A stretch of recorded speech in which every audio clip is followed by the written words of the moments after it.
livro de Daniel, para a gente estudar hoje. Vocês leram o livro de Daniel no capítulo 4 já? Não, já li algum. Bem, pelo menos é honesto. Leu? Já li tudo. Tá bem. O capítulo 4 é um capítulo muito interessante. Por quê? Primeiro que é o último relato direto sobre a vida de Nabucodonosor. Aqui para frente a gente vai ver o filho dele, vai ver Dário, vai ver o Ciro. São os três que a gente vai ver diretamente para frente. Tá? Então o capítulo 4 é como se encerrasse aí a narrativa a respeito do reinado, não do império da Babilônia, mas do reinado de Nabucodonosor. Tá? Foi um rei que reinou durante, se não me falha a memória, 42. Não sei se foi 42 ou 43 anos, agora deu um branco. Mas já a gente confirma. Vamos lá, capítulo 4, verso 1 diz assim: O rei Nabucodonosor, aos homens de todas as nações, povos e línguas que vivem no mundo inteiro, paz e prosperidade. O primeiro versículo já nos dá uma ideia de que esse texto, o início dele, pelo menos esse capítulo, é uma carta que o próprio rei Nabucodonosor escreveu. É o próprio rei mandando um decreto nas suas províncias, em todo o seu reino, todo o seu império, comunicando a todas aquelas cidades, a todos aqueles governantes que haviam no seu império, debaixo do seu domínio. Tá bem? Aí a gente tem versículo 2. Tenho a satisfação de hoje a língua está difícil. Falar-lhes a respeito dos sinais e das maravilhas que o Deus Altíssimo realizou para mim. Segundo versículo também, um versículo muito interessante. A gente tem alguém que não é temente a Deus, alguém que não presta cultos exclusivamente ao nosso Deus, mas falando do Deus Altíssimo, falando do nosso Deus. E ele trata nesse capítulo que o Deus, o nosso Deus, é um Deus maior do que todos os deuses que Nabucodonosor adorava. Ele assume dizer, e ele fala isso durante esse decreto dele, durante essa carta dele, que o nosso Deus é o único Deus verdadeiro. Ele talvez não vá usar dessas palavras, dessa tradução, mas a ideia que ele passa ao longo dessa narrativa dele é exatamente essa. É que no meio da Babilônia, perante tantos deuses, e Nabucodonosor, sabendo e reconhecendo que ele adorava os outros deuses e prestava cultos para esses deuses e tinha lá as suas idolatrias, as suas crenças, mesmo assim, nesse capítulo, ele afirma e reitera que nosso Deus é o Deus Altíssimo, Deus dos deuses, Senhor dos senhores. É muito interessante a gente ver isso. É um ímpio reconhecendo que Deus é Deus. Coisas que a gente até vê. Desculpa, diga, Vitória. Eu disse amém. Amém, glória a Deus por isso. Glória a Deus. É coisas que às vezes a gente até vê as pessoas, muitas das vezes falando, pessoas que a gente conhece e tudo, que elas falam de uma forma que dão a entender esse reconhecimento, mas que infelizmente, como Nabucodonosor, não há uma mudança característica nas atitudes. Como que é isso? Às vezes vocês conhecem pessoas do trabalho, ou pessoas da escola, ou familiares, que tudo fala assim: olha, se Deus quiser, a gente vai fazer, Deus te abençoe, Deus te guarde, olha, Deus é maravilhoso. Só que não há ali como é que eu posso dizer, um temor ao ponto de reconhecer a soberania exclusiva de Deus. Mesmo assim, as pessoas reconhecem de uma certa forma que Deus é Deus. Isso é bom, só que ao mesmo tempo isso é um pouco ruim.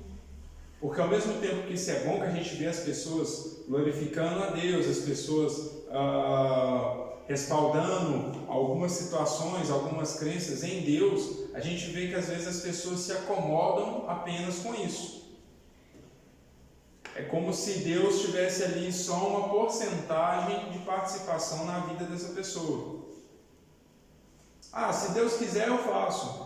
Ou se Deus quiser amanhã a gente vai. Mas quando chega no outro dia e ele vai, ele nem pede para que Deus o guarde na ida, nem na volta, nem sequer agradece depois de ter ido e voltado. Como se fosse mais da boca para fora do que tudo. Isso, como se fosse da boca para fora do que realmente do coração.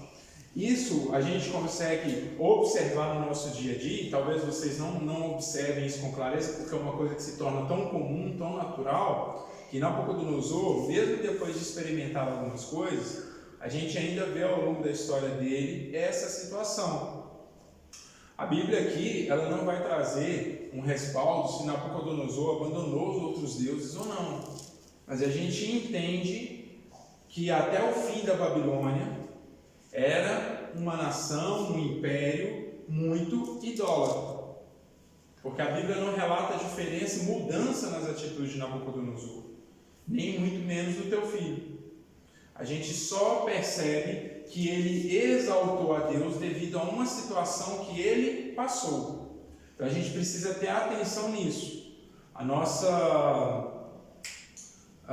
aplicação prática na nossa vida, no nosso dia a dia, desse texto de hoje é mesmo essa. A gente ter essa noção de quando nós exaltamos ao Senhor, de quando nós proclamamos o nome do Senhor, com qual finalidade ou com qual a intenção do nosso coração. Porque se a gente fala só da boca para fora, como se Deus fosse só um amuleto, ou como se Deus fosse só um costume, uma tradição, a gente acaba deixando de viver o cristianismo e vive uma religião, uma religiosidade. E nós, como cristãos, a Bíblia vai nos falar que religião é você ajudar os órfãos e as viúvas. Ou seja, religião é aquilo que você faz para você demonstrar o amor de Deus. Mas amar Deus não está incluído dentro da religiosidade. Amar a Deus vai muito além disso. Existe um propósito que Deus estabeleceu para as nossas vidas e nós cumprimos esse propósito, independente do que seja religião ou religiosidade, independente do que isso seja. Nós não podemos nos tornar religiosos, no sentido de nos tornarmos pessoas que vão repetir as coisas, refazer as coisas, aprender um jeito de fazer, seguir aquilo meticulosamente, mas sem nenhum sentido. Por que a gente ora? Por que a gente louva quando está na hora do louvor aqui na igreja? Por que a gente se senta, presta atenção ou tenta prestar atenção durante as ministrações, seja do pastor ou seja de quem estiver aqui ministrando a pregação? A gente precisa entender que a palavra do Senhor ela é viva e ela é eficaz. A gente precisa entender que louvar a Deus não é cantar. Cantar é uma forma de adorar ao Senhor. Mas o louvor a Deus ele começa no momento que você abre os olhos até o momento que você fecha. A sua vida em adoração ela tem que começar assim. Não pode ser só da boca para fora. Não pode ser só uma expressão devida a uma situação. Não pode ser só naquela hora que você sabe que Deus te livrou de uma encrenca muito grande. A gente tem que ter a plena convicção de que Deus está conosco, de que nós precisamos demonstrar essa adoração e esse amor a Ele o tempo inteiro com todas as nossas ações e atitudes. Ok? Os dois? Entendem? Então a gente precisa ter essa noção. Vou dar um exemplo para vocês. Essa semana eu fui fazer um serviço e estava mesmo chato. Eu subi no telhado 3 ou 4 vezes para fazer e não estava conseguindo raciocinar. Aí estava um sol queimando. Eu deitei no telhado e falei, Senhor, não vou levantar daqui se o Senhor não me ajudar, não. O Senhor já me deu inteligência, me deu capacidade, mas com a inteligência e capacidade que o Senhor me deu, eu não estou conseguindo. Eu não vou levantar daqui para fazer enquanto o Senhor não me ajudar, porque sem o Senhor eu não consigo. Ou então eu desço e vou-me embora, porque eu não vou conseguir. Eu já sei que eu, na minha capacidade que o Senhor me deu até aqui, eu não consigo, eu preciso do Senhor. Eu preciso que o Senhor me dê uma clareza, traga iluminação na minha mente para eu fazer isso. Eu precisava fazer um telhado redondo. E aí eu olhei, eu levantei, olhei para aquelas telhas, olhei para aquilo que eu precisava fazer, e foi como um estalar de dedo, assim, eu já sei o que eu faço. Fui lá, cortei, coloquei, cheguei lá embaixo, aí o que o senhor olhou para o dono da casa? Nossa, ficou muito bom, que muito bonito, gostei, é isso mesmo que a gente queria. Graças a Deus, glória a Deus. Mas seria só naquele momento? Não. Não. Eu tenho que entender que a minha vida com Deus ela começou muito antes daquilo, logo quando eu amanheci o dia, quando eu acordei, no amanhecer do dia. E que esse momento de íntima comunhão com o Senhor, ele finalizou lá na hora que eu fiz a minha oração para deitar com a cabeça no travesseiro e dormir. Tinha que ser neste momento. Mas entre esse tempo, há situações em que nós vamos adorar a Deus com uma motivação específica daquele momento, vamos clamar o socorro dele específico naquele momento, mas não de boca para fora. Ok? Entenderam isso? Tranquilos? Estava com a mão levantada? Queria falar alguma coisa? Não? Ok. Então, alguém aí no Zoom quer comentar ou perguntar alguma coisa? Não? Tá bem. Continuamos então. Versículo 3. Nabucodonosor, escrevendo essa carta, continua dizendo assim: como são grandes os seus sinais, como são poderosas as suas maravilhas. O seu reino é um reino eterno. O seu domínio dura de geração em geração. Parece que Nabucodonosor aqui se tornou até um dos salmistas, né? Aparecendo até Salmo de Davi. Versículo 4. Eu, Nabucodonosor, estava satisfeito e próspero em casa, no meu palácio. Aqui no versículo 4, ele começa uma narrativa do porquê que ele chegou nessa situação de adorar a Deus, dizer que Deus era altíssimo, que Deus era Senhor de geração em geração. No versículo 4, ele começa a narrar uma história de vida, uma experiência vivida pelo Nabucodonosor, tá bem? Então preste atenção que a gente vai encerrar quando a leitura, quando terminar esse conto dessa experiência dele. Eu, Nabucodonosor, estava satisfeito e próspero em casa, no meu palácio. Tive um sonho que me deixou alarmado. Estando eu deitado em minha cama, os pensamentos e visões que passaram pela minha mente deixaram-me aterrorizado.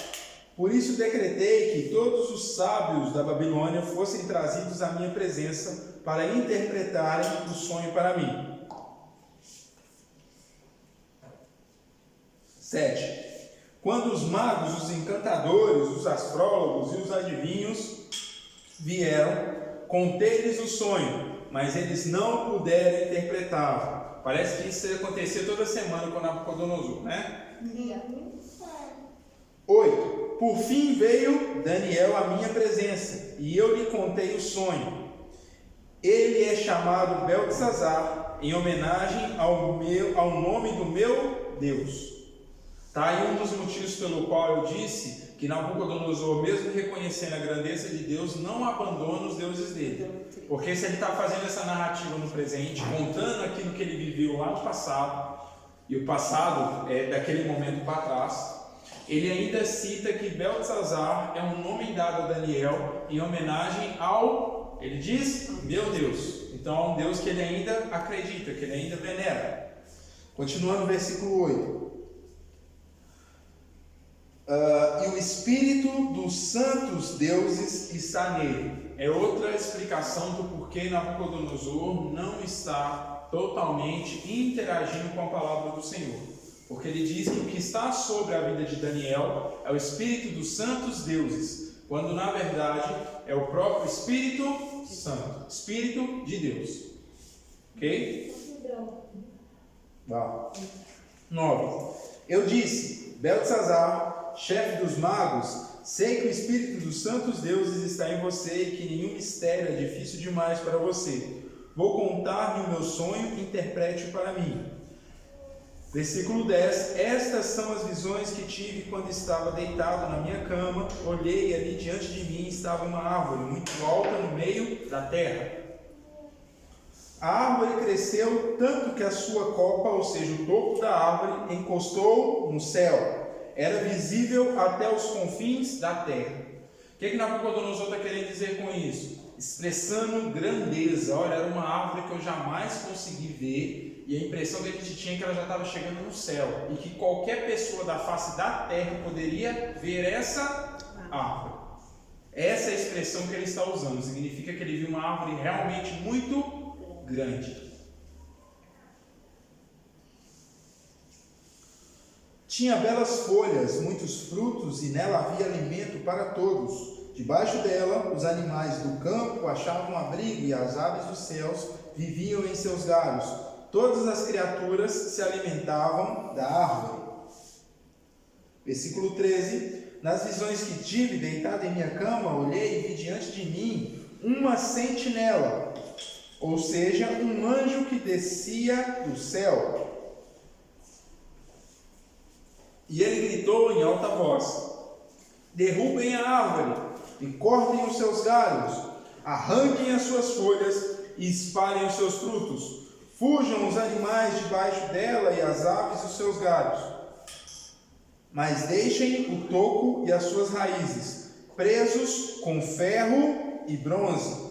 Fique ele no chão, em meio à relva do campo. Ele será molhado com o orvalho do céu, e com os animais comerá a grama da terra. Tirando essa última parte, o resto dá para a gente imaginar com tranquilidade. Era uma árvore muito grande, tamanha... Nicolas, senta na cadeira de trás, faz favor, contigo. E comportado. Vamos lá, o que a gente entende, o que a gente consegue imaginar aí? Nabucodonosor sonhou uma árvore gigantesca. Nessa árvore ele via vários animais embaixo, e nos galhos ele via várias aves. Esses animais moravam ali por baixo, as aves moravam nos galhos. Era uma árvore muito frondosa, cheia de folhas, cheia de frutos, e os frutos alimentavam todo mundo. E aí, em determinado momento do sonho, ele vê um anjo descendo. E esse anjo desce do céu e começa a gritar: olha, corta a árvore, arranca os seus galhos, arranca as suas folhas, espalha os seus frutos pela terra, corta ela e depois vai prender o seu toco, ou seja, aquele tronco que fica cortado ali na terra, vai prendê-lo com ferros e com bronze, vai prendê-lo, vai fazer ali uma espécie de uma prisão, algo que vai prender aquele tronco à terra. Até aí a gente consegue entender. A parte que a gente não vai entender com clareza é quando diz assim: e ele, ou seja, esse toco comerá a grama com os animais. Essa parte é um pouco além da nossa capacidade de entender desde quando o toco de uma árvore come grama.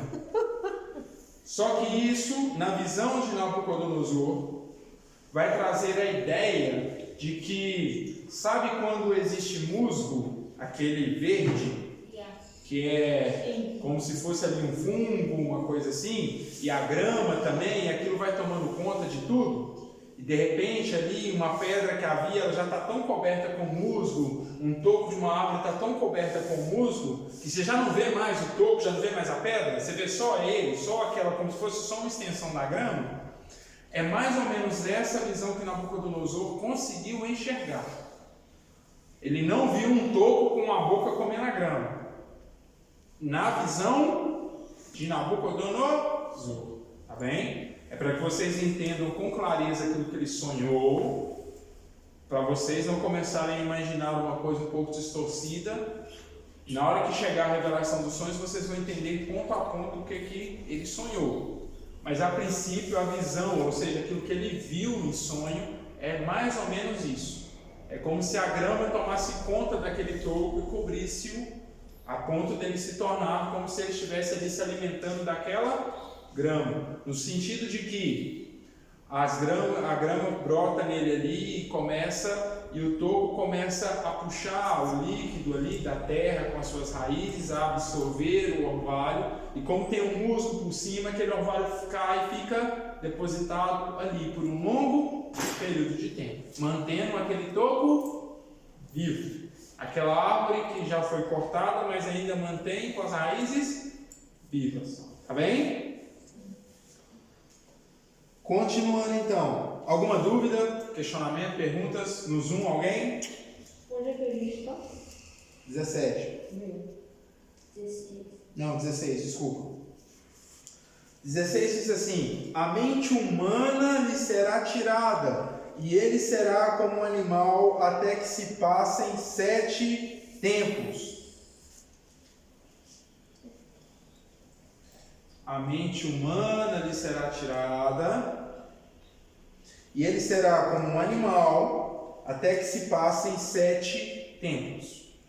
Isso é aquele anjo que desceu que continua falando. Tá bem? A partir daqui, Nabucodonosor é como se ele já estivesse sonhando e aqui ele simplesmente estivesse lá ouvindo a voz do anjo falando essas palavras. E aí ele acorda perturbado. Eu sonhei com uma árvore com um monte de passarinho nela. De repente corta a árvore e depois a mente humana vai ser tirada da árvore. Mas que árvore é essa? 7 tempos? Que tempos são esses? E como que contam um tempo? Isso me lembra de tribulação. Não necessariamente. Espera aí que a gente vai trazer o entendimento dessa visão. Mas aqui não tem a ver com a tribulação não. Pode ficar tranquilo. Embora Daniel seja um livro apocalíptico, esse apocalipse foi só para a vida do Nabucodonosor. 17. Diz assim: a decisão é anunciada por sentinelas. Os anjos declaram o veredito, para que todos os que vivem saibam que o Altíssimo, ou seja, Deus, domina sobre os reinos dos homens e os dá a quem quer e põe no poder um homem mais simples. Isso a gente viu quando a gente vê a história lá dos reinos de Israel com Davi, né? Davi não vinha de descendência nobre, nem muito menos de descendência real. Ele foi escolhido e era um caçulinha, o que estava lá cuidando das ovelhas. Então Deus coloca no poder quem Ele quer. 18 diz assim: este é o sonho que eu, o rei Nabucodonosor, tive. Agora Beltesazar, ou seja, Daniel, diga-me o significado do sonho, pois nenhum dos sábios do meu reino consegue interpretá-lo para mim, exceto você, pois o Espírito dos santos deuses está em você. E aqui vai falar de novo. E o 19: então Daniel, também chamado Beltesazar, ficou estarrecido, ou seja, Aterrorizado. não tanto aterrorizado, mas um pouco aterrorizado. Um pouco de quê? Espantado? Espanto, exatamente, muito bem, Vitória. Um pouco espantado com aquele sonho. Eu fico assim, ó. O olho do Daniel cresceu, ele abriu a boca e falou: que babado! O que aconteceu? Ele ficou... Oi? O que eu falei? Aterrorizado. Ele ficou Não, espantado. Isso. Nervoso também. Tá bem? Vamos usar essa tradução para a gente dominar um pouco mais, porque o espanto ele vai trazer aí um pouquinho de medo, um pouquinho de temor, um pouquinho de ansiedade, um pouquinho disso tudo, de nervosismo, que é ansiedade. Diz assim, continuando: então o rei disse: Beltesazar, não deixe que o sonho ou a sua interpretação o assuste. Beltesazar respondeu: meu senhor, quem dera o sonho só se aplicasse aos seus inimigos, e o seu significado somente aos seus adversários. E aí Daniel começa a trazer, a partir do versículo 20, o entendimento do que era que Nabucodonosor sonhou. Assim como ele fez lá atrás, lembra da estátua? Ele está fazendo agora a respeito desse sonho de Nabucodonosor. É um texto até parecido, se a gente parar para pensar, o 4 com o 2. O rei sonha, fica assustado, manda chamar todo mundo, ninguém resolve. Só que dessa vez foi Daniel resolver, né, quando o rei chama ele. O rei chamou dessa vez. 20 diz assim: a árvore que viste, que cresceu e ficou enorme, e a sua copa encostava no céu, visível em toda a terra, que também tinha belas folhas e muitos frutos, na qual havia alimento para todos, abrigo para os animais do campo e morada para as aves do céu, nos seus galhos, és tu, ó rei. Então o que é que Daniel começa a trazer aqui até o versículo 22? a tradução, ou melhor dizendo, fugiu a palavra, Explicação? Revelação. a revelação daquele sonho. Ele começa a falar, Nabucodonosor, esse sonho não se aplica aos seus inimigos, aos seus adversários, esse sonho aplica-se a você. Então ele começa, aquela árvore bonitona, cheia de folhas, de frutos, parará, periri, pororô, é você, Nabucodonosor. Nabucodonosor nessa hora esqueceu o resto de cortar a árvore e falou, cara, eu sou grande. Ele adora. Eu sou grande. Mas depois pensou assim, Nem vieram. deu ruim. Então, fiquem atentos aí, olha. Pois a tua grandeza cresceu até alcançar o céu e o teu domínio se estendeu até os confins da terra. O que Daniel estava falando, Nabucodonosor? Realmente, você assumiu a posição de dominador sobre todas as outras nações. O seu império foi até os confins da terra, ou seja, até aquelas cidades mais longes que nós conhecemos, que nós temos como cidades conhecidas, e o seu domínio está lá. Você se tornou visto por toda a humanidade.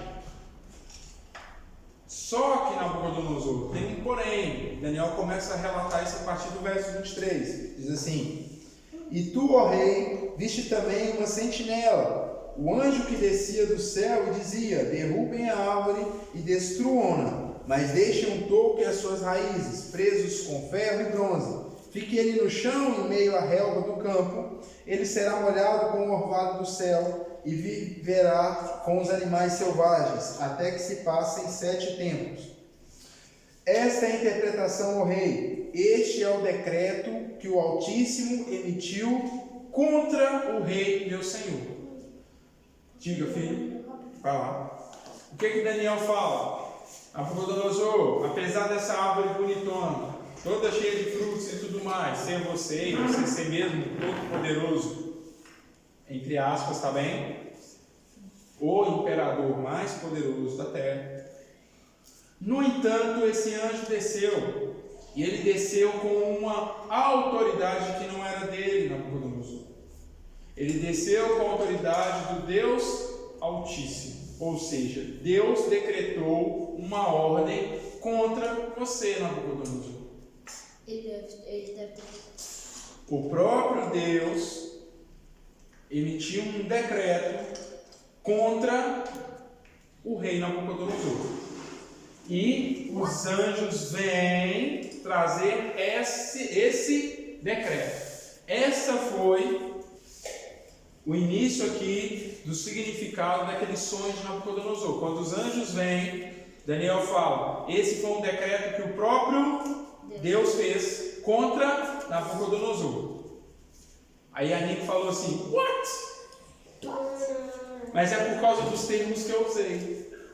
Porque em todos os momentos Deus, ele decreta. Deus, ele não pede para as coisas acontecer, porque ele tem todo o poder. Ele não pede para você o aceitar. Ele decreta que se você o aceitar, você tem direito a alguma coisa. É um decreto de Deus. Deus, ele não pede, porque ele é todo poderoso. Ele é Deus. Aí ele não entra dentro das caixinhas que a gente quer colocar. E se ele entrar dentro da caixinha, ele cabe lá e cabe em todas as outras e segura ainda assim o universo com a palma da mão. O que isso significa? Deus, ele estabelece, e nós temos aqui a confirmação pelo livro de Daniel, a palavra dele, e sobre a palavra dele não existe mais nada. Ok? Então Daniel ele fala assim, olha, Deus ele fez um decreto, e esses anjos, eles veio o entregar contra o rei Nabucodonosor. Diz assim o versículo 25: Tu serás expulso do meio dos homens e viverá com os animais selvagens. Comerá capim como os bois e te molharás com o orvalho do céu. Ou seja, você vai ficar ali ao tempo. Vai ser como um animal. Você vai comer o capim, ou seja, a grama, a relva, Você vai ficar fora do palácio, você vai ficar no campo, e o abrigo que você vai procurar é debaixo das árvores, não tem outro. E continua: passaram 7 tempos, até que admitas que o Altíssimo domina sobre os reis dos homens e os dá a quem quer. 7 tempos. Cada tempo nesse versículo, ou nesse capítulo ainda, menciona 7 anos. Um período de 7 anos. Tá bem? Aí, um tempo é 7 anos? Sim. Assim como em Apocalipse vai falar, e também no livro de Daniel, sobre um tempo, 2 tempos e um tempo e meio, que é 1 ano, mais 2 anos, mais meio ano, ok? Isso quer dizer ano. Um tempo igual a 1 ano. Especificamente no livro de Daniel e especificamente no livro de Apocalipse. Um tempo igual a um ano ou 7 anos? Não, igual a um ano. Um tempo igual a 1 ano. Tem que você falou no início. Um tempo igual a 1 ano. São 7 tempos, então são 7 anos. 7 anos. Por isso são 7 anos, porque são 7 tempos. E se eu achar em outro lugar na Bíblia? Se você achar em outro lugar na Bíblia, a gente tem que estudar e entender aquele contexto para saber se esse tempo também quer dizer 1 ano. Ok? Especificamente aqui, 7 tempos equivalem a 7 anos. Na minha Bíblia fala 7 anos. A sua já fala 7 anos, né? Muito bem. A minha mesmo CNVI ainda traz como 7 tempos. E ele termina o versículo 25 falando que Deus dá os reinos dos homens a quem Ele quer. 26. A ordem para deixar o toco da árvore com as raízes significa que o teu reino te será devolvido. Ou seja, Nabucodonosor, você vai passar por isso. Durante 7 anos, você vai viver lá no meio do mato, lá com os bichos. Vai comer relva, comer grama. Vai ficar lá tomando chuva quando chover. Mas 7 anos depois, você vai ter o seu reino reestabelecido. Você vai voltar. A sua consciência vai voltar. Lembra que lá foi falado nos versículos anteriores de que a mente humana dele seria tirada? A mente humana é o quê? A nossa consciência, o nosso intelecto, o nosso raciocínio lógico. Ele vai ser um animal? Só isso? Irracional. Todo animal. Irracional. Ele vai ser Como um animal. Vai ser um animal ou irracional. Exato. O que eu quero que vocês entendam disso? A mente humana vai ser tirada. Está falando que Nabucodonosor vai virar um boi, um cavalo, um leão? Ele vai se transformar fisicamente? Não. Mas Tá bem? Ele não é o personagem lá do Titãs que vira os bichos. É como se ele perdesse a inteligência. Mutando. Ele vai perder a inteligência. A inteligência, intelecto, é o nosso raciocínio. Ele vai ter um problema de demência, loucura, insanidade mental. Ele não vai É saber. porque não tem outro tipo de insanidade. Ele não vai saber como é que é mais um. Ele não vai saber o nome dele, não vai saber que ele é gente. Você acha que ele vai saber fazer conta? Não tem como. Diz. Mas depois dos 7 anos, o reino volta para ele. Depois dos 7 anos, essa consciência dele vai ser restaurada, a mente humana vai voltar, ele vai se lembrar de quem ele é, e aí, a partir desse momento, o reino dele será restaurado. Bruno, mas Não, calma, só para me terminar, não o reino Babilônia, mas o poder na mão de Nabucodonosor volta. Nick, primeiro. Mas depois disso falam, mas só quando confessarem que Deus domina o mundo inteiro. Peraí, só um minutinho, Vitória. Sim. Vai voltar só quando ele aceitar isso. Diga, Gonçalo. Não? Arthur? Mas como é que ele vai sair? Como é que ele vai perder o poder? Calma que a gente vai ver. Ele vai virar um animal, vai perguntar para um gato, gato, o que a gente faz? Põe o fulano na fogueira ou não põe? Miau. Com certeza ele vai ter atitudes absurdas, né? Exatamente, ele vai ter demência. Ele vai ser doente mental, ele não vai conseguir vai ter mesmo essa doença, essa demência, ele não vai conseguir um raciocínio. Então ele vai querer viver no meio dos animais, ele vai ser impossível de viver com os homens, ok? Voltando para o Zoom só por um instante. Pausa, sim. Se não tem dúvidas, vamos seguir. Então, ele deixa a capacidade de raciocínio e se torna como um animal. Relembrando, o corpo físico dele não vai se transformar em um animal. Claro que 7 anos sem cortar as unhas, sem fazer a barba, sem cortar o cabelo, dormindo no meio do mato, quando virem Nabucodonosor vai estar parecendo um urso, né? Parecendo um monstro do lago, né? Talvez não, um monstro. talvez toma banho, né? Ele não toma nem banho. Mas eu ia falar, às vezes vai aparecer um lago, ele vai se molhar na chuva, né? Eu quero ver. Não fale todos juntos. Antigamente tinha tanto problema assim, não? Ele vai ser o tamanho da árvore.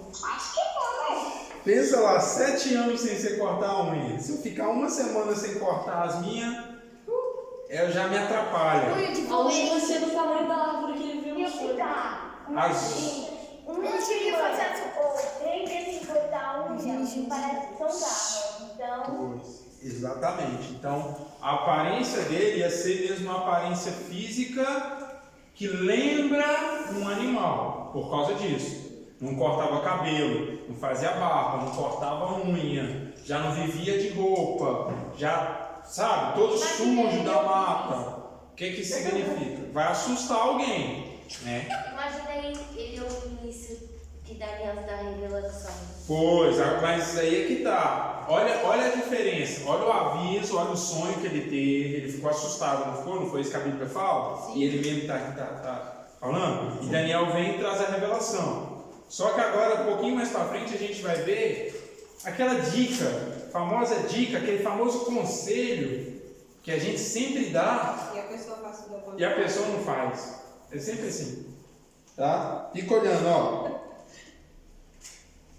26, vou reler o 26 pra gente. A ordem para deixar o topo da árvore com as raízes significa que o teu reino te será devolvido quando reconheceres que os céus dominam. Os céus não é o céu ou os anjos, mas o próprio Deus.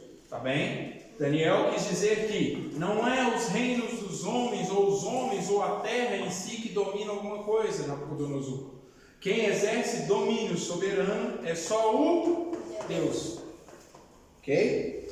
27 diz assim: portanto, ó rei, aceita o meu conselho, renuncia a teus pecados e a tua maldade, ou seja, o seu orgulho e a sua soberba. Pratique a justiça e tenha compaixão dos necessitados, ou seja, muda a sua atitude e faça aquilo que é necessário ser feito. Talvez então continues a viver em paz. Daniel deu um bom conselho para Nabucodonosor? Sim. Nabucodonosor acorda assustado com esse sonho.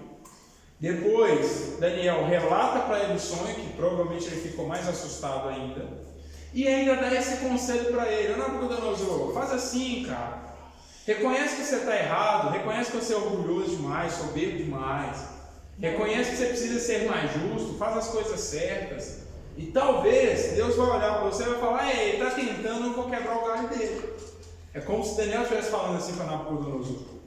E aí eu vou perguntar para vocês: para o Nabucodonosor, que é representado lá atrás, o seu império, pela cabeça de ouro, ou seja, quem busca esplendor, a glória, a majestade, ele ia fazer isso? Não, ele é o bonzão. Dominar o ego é muito difícil. Dominar o ego é muito difícil, ele é o bonzão.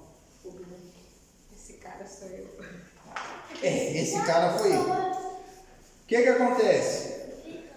Versículo 28. Tudo isso aconteceu com o rei Nabucodonosor. Tudo isso que Nabucodonosor está falando aqui, está citando no versículo 28, contando essa história, ele fala: olha, tudo isso aconteceu comigo. Tudo isso.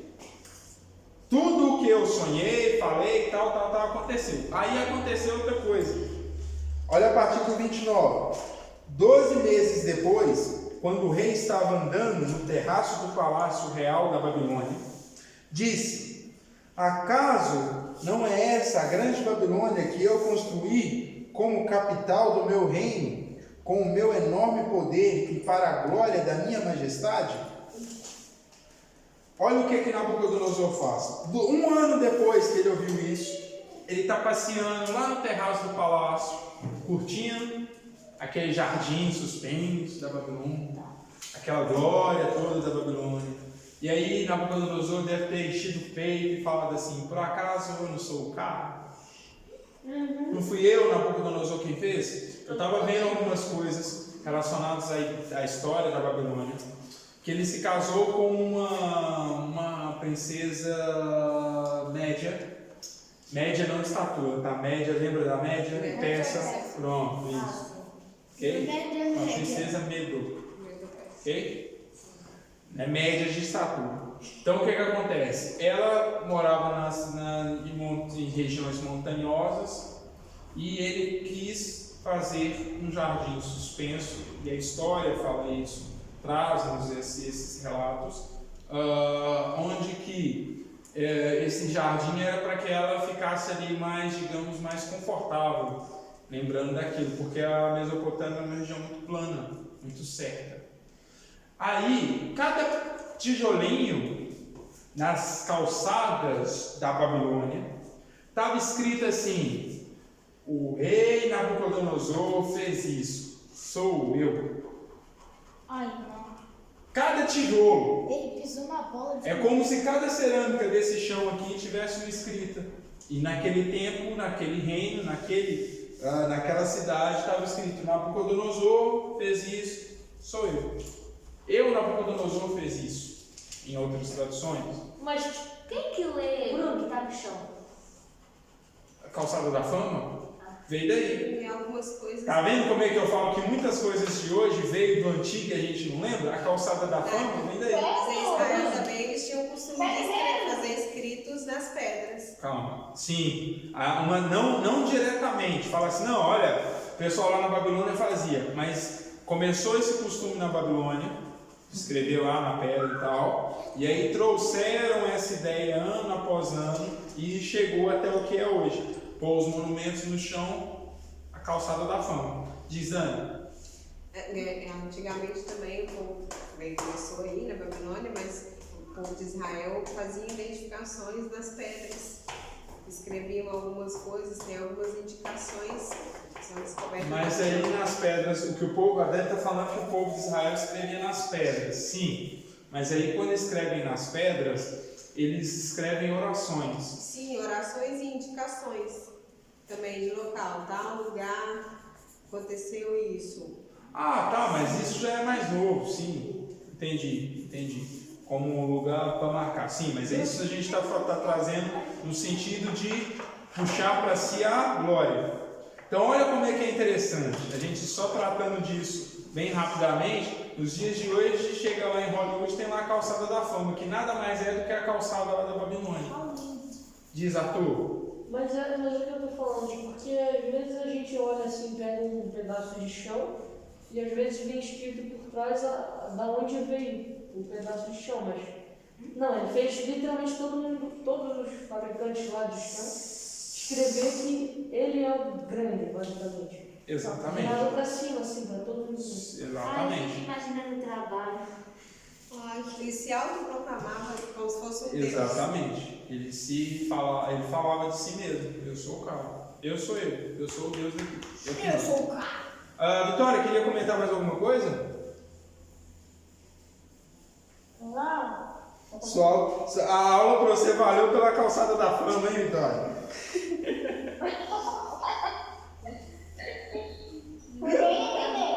Vivendo e aprendendo. A ideia da calçada da fama veio também daí, ou a partir daí. Nem sabia que se vestia. Que é a calçada da fama? Isso é famoso em Hollywood? 31. Portugal, não sei de Hollywood. Estados Unidos. Estados Unidos, América. Volta Carlos. 31. As palavras ainda estavam nos seus lábios, ou seja, ele mal conseguiu terminar de falar, quando veio do céu uma voz e disse: é isso que está decretado quanto a você, rei Nabucodonosor. Sua autoridade real lhe foi tirado. Você será expulso do meio dos homens, viverá com os animais selvagens e comerá capim como os bois. Passarão 7 tempos até que admitam que o Altíssimo domina sobre os reinos dos homens e os dá a quem quer. A sentença sobre Nabucodonosor cumpriu-se imediatamente.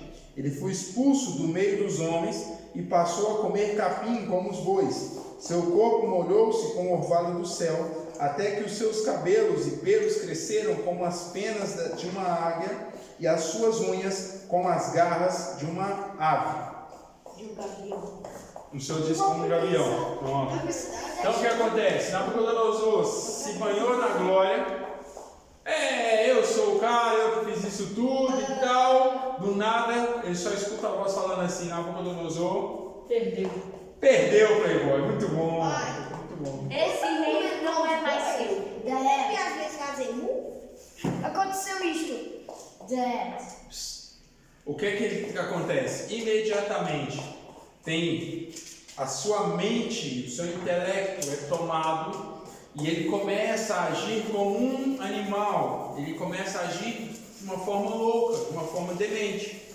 E isso faz com que ele seja expulso do meio daqueles homens, no sentido de que, mesmo que ele fosse rei, já não dava mais para conviver com ele. Mesmo que ele fosse rei, ninguém conseguia segurá-lo e dominá-lo. Então ele fugiu lá para o meio da floresta e ficou lá durante os 7 anos, vivendo como um animal. E aqui já nos traz a respeito daquilo que eu falei. Pensa, os pelos do seu corpo, a sua barba, seu cabelo crescer e ficar tão embolado que parece uma pena de ave. As suas unhas crescer que parecia uma garra. Acho que ele tomava Ô, banho Bruno. com o orvalho. Mas agora que eu percebi, ninguém da família dele procurou por ele. Deixaram ele lá. Se ele morresse, deixaram. Deus mandou, meu amigo. Quem ia fazer o quê? Mas Esse só aqui- ele e Daniel sabiam. Hã? Mas só ele e Daniel sabiam. Não, todo o reino já sabia dessa profecia. O que aconteceu com ele também, todo mundo sabia. Não foi uma coisa que aconteceu e Nabucodonosor saiu correndo e ninguém viu. Todo mundo sabia. Nabucodonosor está onde? Está aí no meio do mato. De vez em quando ele aparece aqui para roubar comida. Isso é eu palavraseando, para você entender com clareza a ideia da coisa, tá? A Bíblia não está falando isso não. Ele não aparecia, na Bíblia não fala que ele aparecia de vez em quando nem que roubava comida. Mas como um animal, Provavelmente. entendeu? Eu Então, acho que não. ele vivia dessa forma. Ah, mas o pessoal não foi atrás dele? Como que vai atrás de alguém que não se deixa ser segurado? Não se deixa segurar? Briga como um animal. Vai fazer o quê? Não vai fazer nada. Versículo 34. Ao fim daquele período, eu, Nabucodonosor, levantei os olhos ao céu e percebi que o meu entendimento tinha voltado. Então louvei o Altíssimo, honrei e glorifiquei aquele que vive para sempre.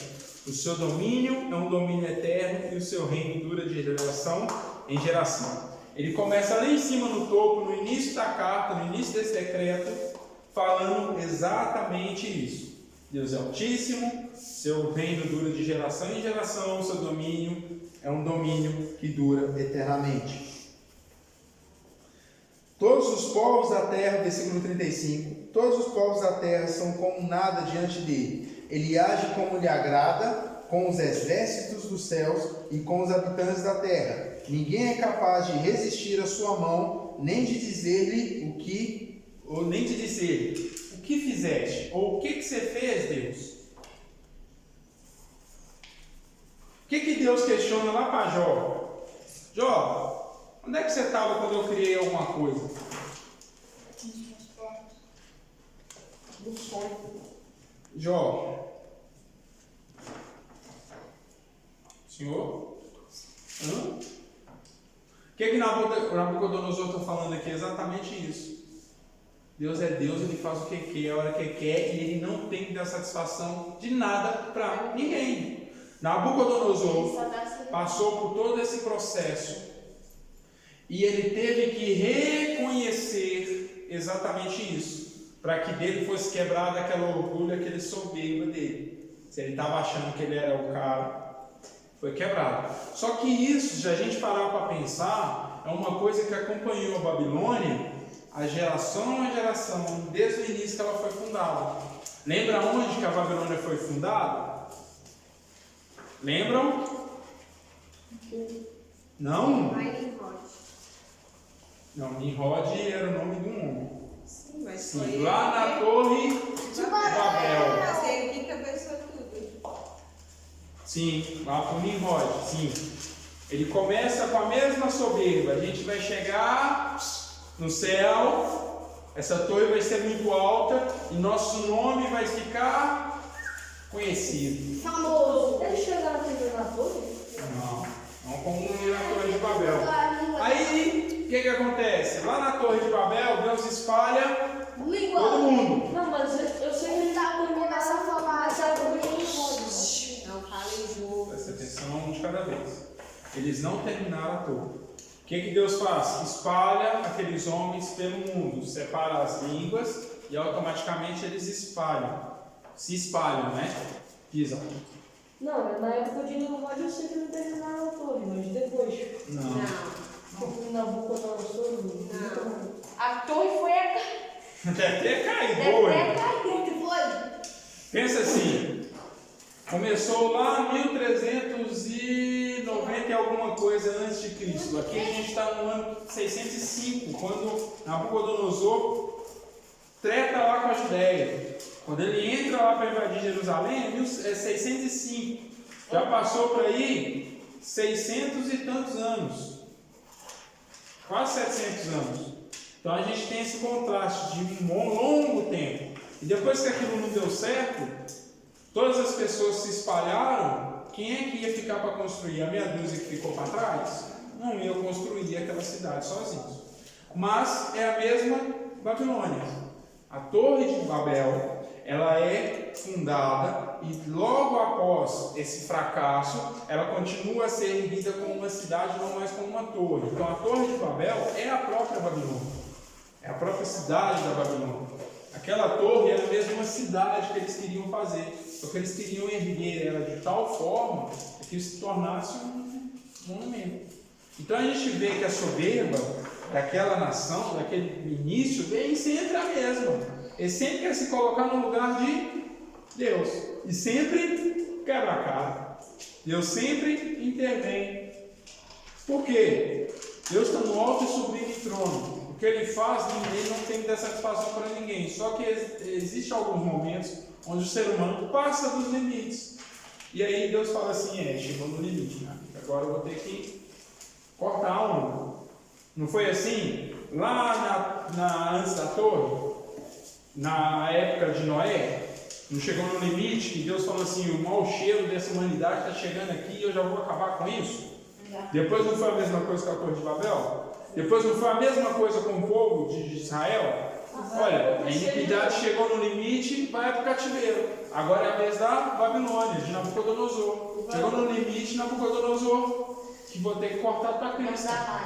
Não dá mais. Como sempre, ser humano é ser humano. Então Nabucodonosor, ele reconhece isso. Olha o versículo 36, perdão. Naquele momento voltou-me o entendimento e eu recuperei a honra, a majestade e a glória do meu reino. Meus conselheiros e nobres me procuraram. Meu trono me foi restaurado e minha grandeza veio a ser ainda maior. Agora eu, Nabucodonosor, louvo, exalto e glorifico o Rei dos céus. Ou seja, ser Rei dos céus, ele entende que Deus está acima de qualquer outro Deus. Porque tudo o que ele faz é certo, e todos os seus caminhos são justos, e ele tem poder para humilhar aqueles que vivem com arrogância. Opa, tá falando dele, né? Nabucodonosor assume e fala assim, eu era um cara muito arrogante. E Deus, ele pode fazer a queda desse homem arrogante, ou seja, ele pode humilhar aquele que é arrogante. Não fala humilhar qualquer pessoa orgulhosa. Orgulhosa, orgulho, soberba, arrogância. E o que a gente entende com isso? Que ele também reconhece que a decisão de Deus foi uma decisão justa. Porque ele fala assim, e todos os seus caminhos são justos. Nabucodonosor reconhece a justiça de Deus.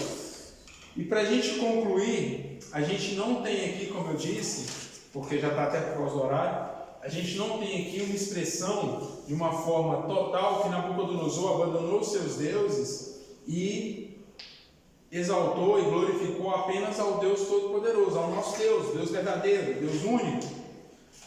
Mas a gente tem a expressão de que Nabucodonosor reconheceu o que ele fez de errado, a soberba dele, a arrogância dele. Ele reconheceu que Deus faz e desfaz, que não dá satisfação para ninguém. E ele reconheceu que o que Deus fez sobre ele foi justo. E ele também reconheceu que era necessário ele reconhecer tudo isso. Porque senão, se acontecer uma vez, não poderia acontecer de novo? Não poderia ser ainda pior? Nabucodonosor tem o que muitas das vezes o mundo expressa. Eu vou na igreja porque senão Deus me castiga. Faz isso certo porque senão Deus castiga. Já ouviram a expressão? Já ouviram essa expressão? Deus castiga? Fala mal do fulano não porque Deus castiga. Não faz isso na igreja não porque Deus castiga. Deus não castiga. Nesse sentido não. É uma consequência das suas atitudes. O castigo de Deus virá nos fins dos tempos.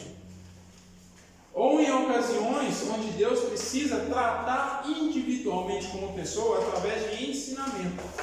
Foi o que aconteceu com Nabucodonosor.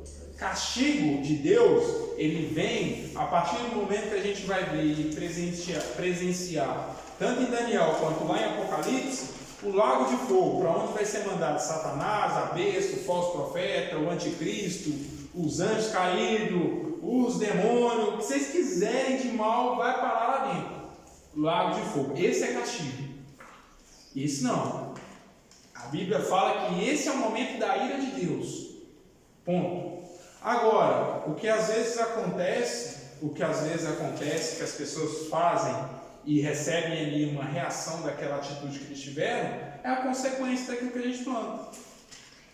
Vocês estão vindo aqui hoje para aprender, mas tem muitos jovens na escola de vocês, onde vocês às vezes conhecem parentes de vocês, que olha, estão nem aí. Tem a oportunidade de estar aqui e não estão. Eu não estou falando da nossa turma aqui, que uns estão trabalhando, outros estão com outros compromissos, não podem estar, mas creio que vão até assistir a aula durante a semana. Mas estou falando de pessoas que têm a oportunidade de aprender com a palavra do Senhor e escolhem afastar, não fazer. Escolhem ir para longe da palavra do Senhor. Escolhem fugir da presença de Deus. E depois acontece alguma coisa, isso é castigo de Deus. É porque Deus não me ama, é porque Deus não existe. Não. É porque você colhe aquilo que você planta. Você não planta abacaxi e espera colher manga. Não. Você planta abacaxi esperando colher abacaxi. Exatamente. Se você plantou. Você planta abacaxi, você tem que colher abacaxi. Exatamente. Diga. Eu acho que você disse que a gente não pode saber se ele deixou o seu Deus, deixou de adorar o seu Deus e começou a adorar somente a Deus. Sim. Mas eu acho que não tinha como ele ficar no meio termo em relação até mesmo às pessoas que ele governava, ao seu império. Ele tinha que se estabelecer no sentido de eu adoro este Deus, porque as pessoas iam ficar perturbadas. E até mesmo porque tinha templos, né? Para adorar o seu Deus. Sim. É um pouco complexo isso, Vitória. É muito interessante o seu questionamento, o seu apontamento, porque Deus, ele se intitula Deus de uma nação, Israel, não Deus da Babilônia.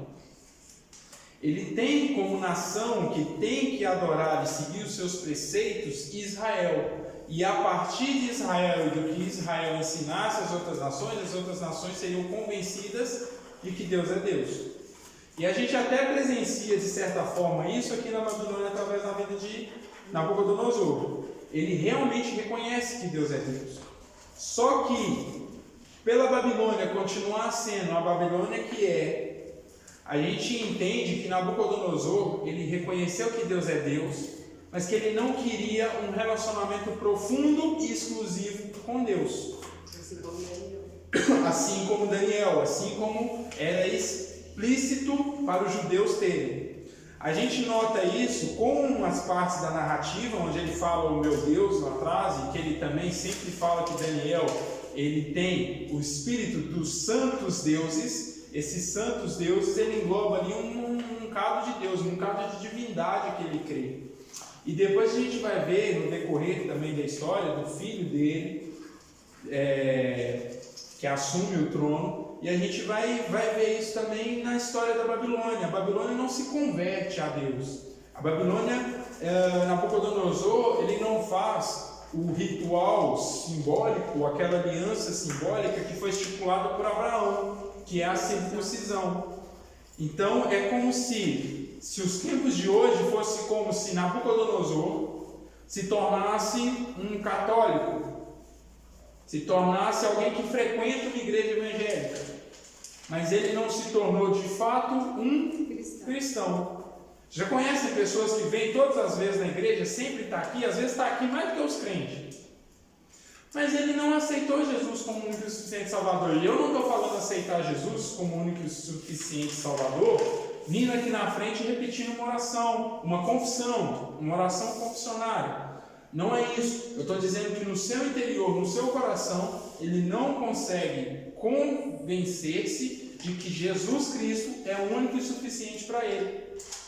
Porque quando ele se vê numa situação onde que ele precisa negar Deus, ou negar a adoração a Deus, ou negar que ele está aqui, ele nega. Uma situação onde que ele precisa expressar que ele não gosta do cristianismo, que ele não está na igreja, por uma questão social, por uma questão familiar, por uma questão de fama, ou seja lá para aquilo que for, nós vamos ver essas pessoas negando a Jesus Cristo. Não, eu não sou crente não, eu fui lá porque um amigo me chamou, eu fui lá para negócio de estar lá. Pedro foi por medo, sim, naquele momento exatamente. A gente vai ver isso às vezes com cantores famosos hoje no mundo gospel, né? O mundo gospel é complicado. O tal crentão que está lá canta, faz e deixa acontecer. Mas como é que é a vida dele? A vida daquele, às vezes, que está cantando e fazendo aquele tanto de música, às vezes a gente até pega os louvores e canta aqui na igreja, mas com o sentido de adorar a Deus. O cara acaba de fazer um show e vai sair com a amante. O cara, antes do show, cheira uma carreira de cocaína. O cara termina o show e vai pro bar, encher a cara e sair de lá trêbado, porque bêbado foi em 3 estágios anteriores para comemorar o show que fez o dinheiro que ganhou. No mundo gospel. Eu estou dizendo isso de cantores famosos e conhecidos como cantores crentes, cristãos, que na verdade não são de fato cristãos. Entendeu essa parte, Vitória? Vitória? Entendi sim, mas eu também entendo que, como você disse, vai ter uma consequência em relação a isso, porque a gente não pode fazer dentro da igreja, transmitir uma coisa e fora da igreja ser outra coisa. Exatamente. Tem consequência. Com certeza. Qual é a consequência nítida e certa de uma pessoa que vive assim e que não muda? Ela não ter direito à salvação. A gente vê às vezes Deus até abençoando muitas pessoas que são incrédulas ou que não são cristãs. E a gente até fala assim, mas como é que Deus abençoa um fulano desse e não me abençoa? Mas entendam que os planos de Deus vão além da nossa capacidade. Existem muitas pessoas que não são cristãs, mas são pessoas que ajudam, mas muita gente. São pessoas que você vem e fala assim, cara, você não é crente não, mas a nossa igreja caiu o telhado. Ah é? Espera aí. O cara manda o telhado, manda o pessoal para trabalhar e ainda reforma o resto da igreja. E fala assim, olha, faz um favor, não fala nem que lá eu cheguei. Não fala nem que eu vou deixar. Entendeu? As pessoas às vezes elas ajudam outros ou até contribuem para a obra financeiramente, por exemplo, quando são abençoadas por Deus, mesmo não crendo em Deus, ou mesmo não aceitando Jesus como um Salvador, se vinculando mesmo a essa fé. Então isso acontece, mas como você disse, Vitória, realmente há consequências. Há exatamente as consequências de idolatria, consequências tudo relacionado aí à idolatria, feitiçaria, a astrologia, a deuses e tudo, a rituais, tudo isso há consequências. E com certeza a nação da Babilônia colheu essas consequências. O que a gente não pode afirmar, e aí eu deixo em aberto para a gente entender, então até esse capítulo 4 eu afirmo que pela fala de Nabucodonosor, ele não é um cara convertido no sentido de Deus como único Deus. Isso ele não é. E eu entendo que o que está lá estipulado em Êxodo capítulo 20 é: não tem outro Deus além de Deus. Não vão adorar nem imagem, nem escultura e nem outro Deus. Ama a Deus sobre todas as coisas e não vão adorar nem imagem, nem escultura nenhuma. Ou seja, não tem outros deuses. É isso que Deus nos dá como mandamento. Então eu entendo que se até o último dia de vida Nabucodonosor não cumpriu esse mandamento, infelizmente, por desobediência, ele não tem acesso à salvação.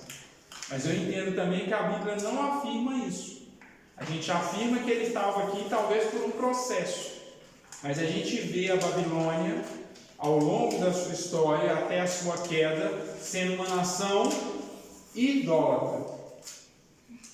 Ok? Entendidos? Vitória, certinho? Entendeu com clareza? Certinho? Entendi.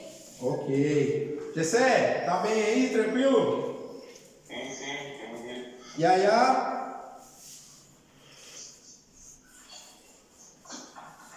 O próximo estudo, nós vamos estudar o capítulo 5. Se vocês tiverem alguma dúvida ainda, ou se depois resolverem assistir a aula de novo, ou reler e surgir alguma dúvida, perguntem. Também não tem problema perguntar dessa aula, das aulas passadas, para as aulas para frente, tá bom? Queria agradecer vocês pela aula, pela participação de todos vocês, pessoal do Zoom, Vitória, Yasmin, Gessé, muito obrigado pela participação de vocês. Fiquem com Deus. Obrigada. Por vocês, pela presença de vocês e a participação, tá bem?